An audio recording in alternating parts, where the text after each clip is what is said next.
হযরত আনাস রাদিয়াল্লাহু আনহু থেকে বর্ণিত, নবী করিম সাল্লাল্লাহু আলাইহি ওয়াসাল্লাম ইরশাদ করেছেন, যে ব্যক্তি লা ইলাহা ইল্লাল্লাহ, আল্লাহ ছাড়া কোনো উপাস্য নেই বলেছে এবং তার অন্তরে এক বার্লি পরিমাণও ভালো গুণ বা ঈমান বিদ্যমান রয়েছে, সে জাহান্নাম থেকে বের হবে।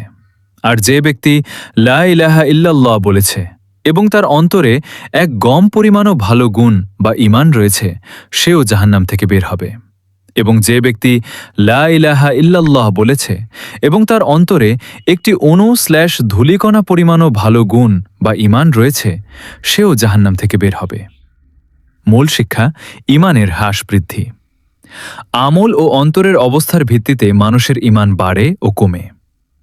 তৌহিদের মর্যাদা: যার অন্তরে অনুপরিমাণ খাঁটি ঈমান বা তাওহীদের বিশ্বাস থাকবে, সে নিজের কৃতপাপের শাস্তি ভোগ করার পরও শেষ পর্যন্ত জাহান্নাম থেকে মুক্তি পাবে এবং জান্নাতে প্রবেশ করবে। আল্লাহর অসীম রহমত: সাধ্যের বাইরে অতিরিক্ত বান্দার ইবাদত নিজের ভালো আমল বা ঈমানের কণা, কারণ এতে মূল্যহীন করে, একসময় ক্লান্ত ও ধৈর্যচ্যুত হয়ে ইবাদতেই ছেড়ে দেয়।